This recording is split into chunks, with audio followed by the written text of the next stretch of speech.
കുറിച്ചുള്ള കുറേ ആധുനിക പഠനങ്ങളും വിലയിരുത്തലുകളുമൊക്കെ നടന്നിട്ടുണ്ട്.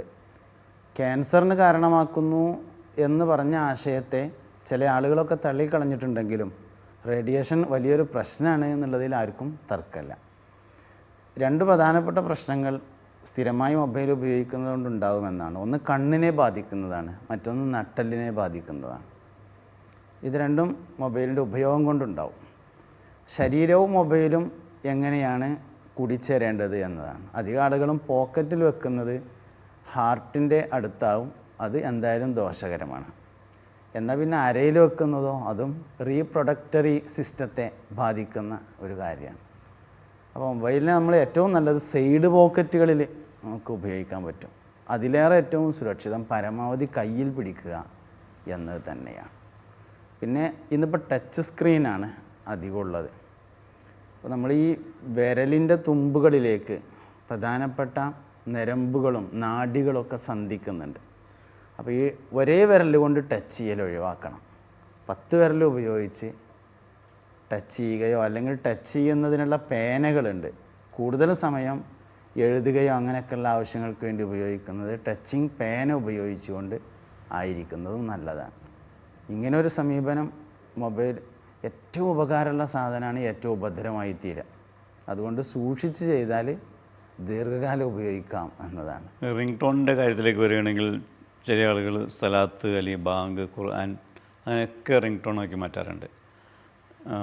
ചിലപ്പം ബാത്റൂമിലേക്ക് ഇരിക്കുന്ന സമയത്തായിരിക്കും ബാങ്ക് കൊടുക്കുക, പെട്ടെന്ന് ചാടി മൊത്തം നമ്മളെ അറബി ഭാഷയിൽ പറഞ്ഞാൽ മൊത്തം ഹലാക്കാക്കി എന്ന് പറയുന്ന രീതിയിലേക്കാവും. ശരിക്കും എങ്ങനെയാണ് റിംഗ് ടോണുകൾ തിരഞ്ഞെടുക്കുമ്പോൾ എന്തെങ്കിലും മാനദണ്ഡങ്ങളുണ്ടോ? ഒരു മനുഷ്യൻ്റെ മാന്യതയുടെ മേൽ അറിയിക്കുന്ന ഒരുപാട് കാര്യങ്ങളുണ്ട്. ഒരാളുടെ ഡ്രസ്സ് അയാളുടെ മാന്യതയുടെ മേൽ അറിയിക്കുന്നുണ്ട്. അതുപോലെ ഒരാളുടെ ഹെയർ സ്റ്റൈല് അയാളുടെ മാന്യതയുടെ മേൽ അറിയിക്കുന്നുണ്ട്. ഒരാളുടെ ഫേസ് കട്ട്, അതായത് മീശ, താടി തുടങ്ങിയ ഇങ്ങനെ ഇതിന് സംസ്കാരങ്ങൾ എന്ന് പറയും. സംസ്കാരങ്ങൾ 3 സാധനം കൂടി ചേരുന്നതാണ്. ഒന്ന് സ്വഭാവവും, രണ്ടാമത്തേത് സംസാരവും, മൂന്നാമത്തേത് വസ്ത്രവിധാനവും. ഇങ്ങനെ 3 കാര്യങ്ങളാണ് ഒരാളുടെ സംസ്കാരത്തിൽ കൂടിച്ചേരുന്നത്.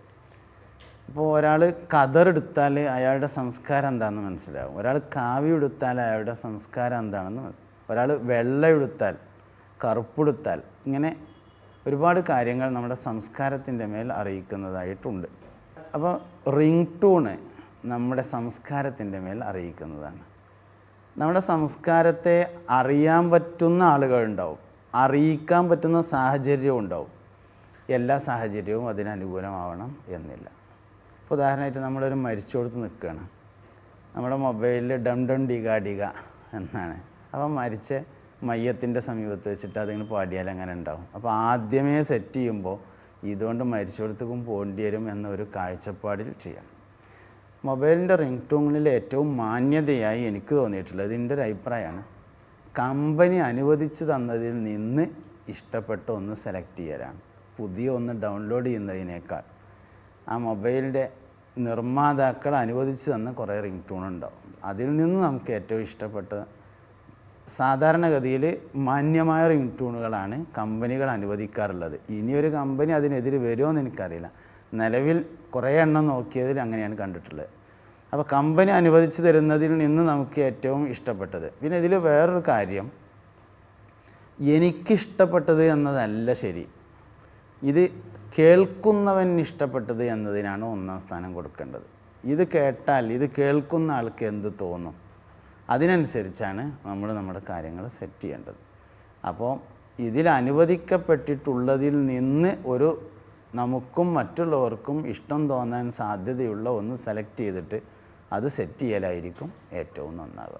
ഞാനിപ്പോൾ നേരത്തെ ചോദ്യത്തിൽ പറഞ്ഞിരുന്നു, ബാങ്ക്, അതുപോലെ തന്നെ ഖുർആൻ പാരായണങ്ങൾ, സ്വലാത്തൊക്കെ റിംഗ് ടോണാക്കി പലരും ഉപയോഗിക്കുന്നുണ്ട്. അതിനെക്കുറിച്ച് ഒന്നും പറഞ്ഞിട്ടില്ല. അതെ, പിന്നെ അതിൽ നമ്മൾ ബാങ്ക്, സ്വലാത്ത്, യാ നബി സല്ലല്ലാഹു അലൈഹി വസല്ലം തുടങ്ങിയ ഒരുപാട് സെറ്റിങ്സുകൾ നമ്മൾ ചെയ്യാറുണ്ട്. ഇതിലുള്ള ഒരു പ്രശ്നം എന്താ വെച്ചാൽ, ഒന്ന് അസമയത്ത് ബാങ്ക് കൊടുക്കുന്നു എന്നതാണ്. അസമയത്ത് ബാങ്ക് കൊടുക്കുമ്പോൾ നെഗറ്റീവ് ഇൻഫർമേഷൻ കൈമാറലാവും. ഇപ്പോൾ നമ്മൾ നേരത്തെ ഒരു എപ്പിസോഡിൽ പറഞ്ഞിട്ടുണ്ട്, സമയം തെറ്റിയ വാച്ച്, ക്ലോക്ക് വെക്കരുത്. കാരണം അത് തെറ്റായ വിവരം നൽകുന്നു എന്നതാണ്. അപ്പോൾ നമ്മൾ ബാങ്ക് റിംഗ് ടൂണായി സെറ്റ് ചെയ്താൽ ബാങ്ക് നിസ്കാരത്തിൻ്റെ സമയത്തിൻ്റെ മേൽ അറിയിക്കുന്നതാണ്. അപ്പോൾ നിസ്കാരത്തിൻ്റെ സമയമല്ലാതെ സമയത്തിൻ്റെ മേൽ അറിയിക്കുന്ന ബാങ്ക് വിളിച്ചാൽ അതൊരു തെറ്റായ വിവരം കൈമാറുന്നതാവും. തെറ്റായ വിവരം കൈമാറുക എന്നത് കാപഢ്യത്തിൻ്റെ അടയാളമാണ്. അപ്പോൾ ചെറിയൊരു വിഷയമുള്ളൂ എങ്കിലും ബാങ്ക് വെക്കുന്നതിൽ ഇങ്ങനെ ഒരു പ്രശ്നം ഉണ്ട്. പിന്നെ സ്വലാത്ത്, യാനബി തുടങ്ങിയ കാര്യങ്ങൾ സെറ്റ് ചെയ്യുമ്പോൾ ഒന്ന് സലാംക്ക പറഞ്ഞ പ്രശ്നം, ബാത്റൂമിൽ നിന്ന് ആദരിക്കപ്പെടേണ്ട വസ്തുക്കൾ ആദരിക്കപ്പെടേണ്ടാത്ത സ്ഥലത്ത് നിന്ന് ഓണാകുന്നു എന്നൊരു പ്രശ്നം. രണ്ടാമത്തത് സല്ലല്ലാഹു അലൈഹി വസല്ലം എന്നൊരു സ്വലാത്ത് ചെല്ലാൻ തുടങ്ങുമ്പോഴേക്കും നമ്മളത് കട്ട് ചെയ്യും. ഒന്നുകിൽ നമ്മളത് കോൾ അറ്റൻഡ് ചെയ്യാൻ വേണ്ടി കട്ട് ചെയ്യും, അല്ലെങ്കിൽ വേറെ നമ്മൾ അറ്റൻഡ് കട്ട് ചെയ്യും. എന്തായാലും അത് മുഴുവൻ പറയാൻ അയച്ചില്ല എന്നൊരു വിഷയം അതിലുണ്ട്. ഒരു നല്ല കാര്യം പറയാൻ തുടങ്ങുമായിരുന്നു, മുഴുവൻ പറയാൻ അയച്ചില്ല. അപ്പോൾ അങ്ങനെയുള്ള വിഷയങ്ങളിലേക്കൊന്നും പോവാതിരിക്കാൻ അത്തരം കാര്യങ്ങൾ അത് ഇതിനുള്ളതല്ല. ഈ മൊബൈൽ വ്യാപകമായപ്പോൾ പലരും പറയുന്നത് തൻ്റെ ക്ലാസ്മേറ്റ് ചെറിയ കാലഘട്ടത്തിലെ വിദ്യാഭ്യാസ മേഖലയിൽ ഉണ്ടായിരുന്ന ആളുകൾ മുതൽ ഇപ്പോൾ കോളേജ് തലത്തിലുള്ളവർ എല്ലാവരുമായിട്ട് സൗഹൃദം പുതുക്കാൻ വലിയ ഗുണം ആണ് ഈ മൊബൈൽ എന്ന് പറയുന്നത്. എന്നാൽ ചില ആളുകൾ പറയുന്നു, ഞങ്ങളുടെ വീട്ടിലേക്കൊക്കെ പണ്ട് വന്നിരുന്നു നിങ്ങളെപ്പോലുള്ളവരിപ്പോൾ കാണുന്നില്ല, എന്തെങ്കിലും ഇടയ്ക്കൊന്ന് വിളിച്ച് വിശേഷം ധരിക്കാൻ. അപ്പോൾ പറയും വിശേഷങ്ങളൊക്കെ അറിയുന്നുണ്ടല്ലോ, പിന്നെ ഇപ്പോൾ വരേണ്ട കാര്യമില്ലല്ലോ എന്ന് പറയുന്നു. യഥാർത്ഥത്തിൽ മൊബൈൽ വന്നപ്പോൾ സൗഹൃദം കൂടുകയാണോ കുറയുകയാണോ ചെയ്തിട്ടുള്ളത്? മൊബൈൽ വന്നപ്പോൾ സൗഹൃദം കൂടി എന്ന് പറയുന്നത് ഒരു ചെറിയ അർത്ഥത്തിൽ മാത്രമേ ഉള്ളൂ. അതായത് നമുക്ക് കുറേ സൗകര്യങ്ങളുണ്ടായി എന്നേ ഉള്ളൂ. കണ്ടു പറഞ്ഞാൽ ഉണ്ടായിരുന്ന സൗഹൃദം കാണാതെ പറഞ്ഞാൽ ഒരിക്കലും ഉണ്ടാകാൻ പോകുന്നില്ല. ഇപ്പോൾ മാതാപിതാക്കളും മക്കളും തമ്മിൽ ഒരുപാട് കാണേണ്ട സന്ദർഭങ്ങൾ ഉണ്ടായിരുന്നു. അതിന് പകരം അപ്സ്റ്റെയറിലുള്ള മോനെ അല്ലെങ്കിൽ മോളെ ടെലിഫോണിൽ വിളിക്കുകയാണ് നമ്മൾ ചെയ്യുന്നത്. മോൻ്റെ അല്ലെങ്കിൽ മോളുടെ പേര് നീട്ടി വിളിക്കുമ്പോഴുള്ള അറ്റാച്ച്മെൻറ്റ് ഫോണിൽ വിളിച്ചാൽ ഒരിക്കലും ലഭ്യമാകാൻ പോകുന്നില്ല. അയൽവക്കത്തെ വീട്ടിൽ വെയിൽ കൊണ്ട് പോയി കല്യാണം പറഞ്ഞാൽ ഉണ്ടാകുന്ന അറ്റാച്ച്മെൻറ്റ് ഈ വെയിലത്ത് ഇപ്പം എന്തിനാ അങ്ങോട്ട് പോകണത് എന്ന് കരുതിങ്ങാണ്ട് ഫോൺ ചെയ്ത് പറഞ്ഞതിൽ ഉണ്ടാവുന്നില്ല. കണ്ടു പറയാനുള്ള സാഹചര്യം നഷ്ടപ്പെടുന്ന സന്ദർഭത്തിൽ മാത്രമേ മൊബൈൽ ഫോൺ ഉപയോഗിക്കാവൂ. അതുപോലെ തന്നെയാണ് മൊബൈൽ ലോക്കിംഗ് സിസ്റ്റം എല്ലാ ഫോണിലും തന്നെയുണ്ട്. ചില തമാശക്കാണെങ്കിലും പറയാറുണ്ട്, ഭാര്യ എങ്ങാനും അറിയാതെ മൊബൈലിൻ്റെ ലോക്ക് കിട്ടിപ്പോയാൽ പിന്നെ അന്ന് കുടുംബകലഹമായിരിക്കുമെന്നൊക്കെ തമാശയായിട്ട് ട്രോളായിട്ട് ഇങ്ങനെ വരാറൊക്കെ ഉണ്ട്. എന്താണ് മൊബൈൽ ലോക്ക് ചെയ്യുന്നതുമായി ബന്ധപ്പെട്ട് താങ്കൾക്ക് പറയാനുള്ളത്? മൊബൈൽ ഫോൺ നമ്മൾ ഒരിക്കലും സ്വകാര്യതകൾക്ക് വേണ്ടി ഉപയോഗിക്കരുത് എന്നതാണ്. സുതാര്യതകൾക്ക് വേണ്ടി ഉപയോഗിക്കണം. അപ്പോൾ എൻ്റെ ഫോണ് എൻ്റെ ഭാര്യയ്ക്ക് എൻ്റെ മക്കൾക്ക് നോക്കാൻ കഴിയണം.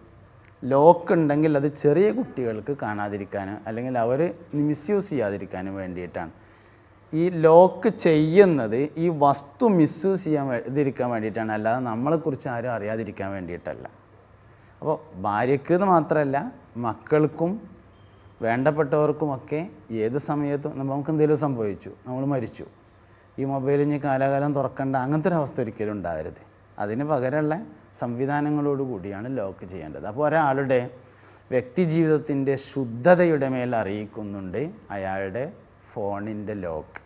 അപ്പോൾ ഈ ഫോണിൻ്റെ ലോക്ക് ചെയ്യണം, പക്ഷേ ഈ ലോക്ക് അറിയുന്ന ആളുകൾ ഉണ്ടായിരിക്കണം. ഇൻഷാ അല്ലാഹ് മൊബൈലുമായി ബന്ധപ്പെട്ട വലിയ വിശേഷങ്ങളാണ് പങ്കുവച്ചത്. സ്വാഭാവികമായും മൊബൈലിൽ നിന്ന് കിട്ടാവുന്ന അല്ലെങ്കിൽ മൊബൈലുമായി ബന്ധപ്പെട്ട ഒരു ഒറ്റമൂലി കൂടി പ്രതീക്ഷിക്കുന്നുണ്ട്. കൂടുതലൊന്നും പറയാനില്ല. ആദ്യം പറഞ്ഞ ഹസൻ ഇബ്നു അലി റളിയല്ലാഹു അൻഹുവിൻ്റെ വാക്ക് തന്നെയാണ് പറയാനുള്ളത്. ഏറ്റവും ചുരുങ്ങിയ വാക്കുകളിൽ കേൾവിക്കാരെ മടുപ്പിക്കാതെ ആശയം കൈമാറാനുള്ളതാണ് ഈ ഉപകരണം. ആശയം കൈമാറുന്നതിനെയാണ് കമ്മ്യൂണിക്കേഷൻ എന്ന് നമ്മൾ പറയുന്നത്. ഗുണകരം എന്ന് തോന്നുന്ന എൻ്റെ ആശയത്തെ മറ്റൊരാളെ ബുദ്ധിമുട്ടിക്കാതെ അയാളിലേക്ക് എത്തിക്കാനുള്ള ഒരു വഴിയായിട്ടാണ് അതിനെ സ്വീകരിക്കേണ്ടത്. ഷെയറിങ് എന്നൊരു സംഭവം ഇന്ന് നമ്മളെല്ലാവരും ഉപയോഗപ്പെടുത്തിക്കൊണ്ടിരിക്കുന്നതാണ്. എന്ത് കിട്ടിയാലും ഷെയർ ചെയ്യുക. ഷെയർ ചെയ്തില്ലെങ്കിലൊന്നും വരാനില്ല, ഷെയർ ചെയ്തതുകൊണ്ട് എന്തെങ്കിലും വരാനുണ്ടോ എന്നാണ് പരിശോധിക്കേണ്ടത്. മുഹമ്മദ് നബി സല്ലല്ലാഹു അലൈഹി വസല്ലമയുടെ ഒരു വാക്കാണ് അവസാനം ഓർമ്മപ്പെടുത്താനുള്ളത്. ഒരാൾ കണ്ടതും കേട്ടതും പറഞ്ഞുകൊണ്ടേയിരിക്കും, അങ്ങനെ കള്ളന്മാരുടെ ലിസ്റ്റിൽ അവൻ്റെ പേര് എഴുതപ്പെടുന്നത് വരെ. ആധികാരികത ഉറപ്പുവരുത്താത്തത് നമുക്ക് എവിടെ നിന്നെങ്കിലും കിട്ടിയാൽ മൊബൈൽ വഴി അത് മറ്റൊരാളിലേക്ക് കൈമാറാതിരിക്കുക എന്നതാണ് പറയാനുള്ള അവസ്ഥ.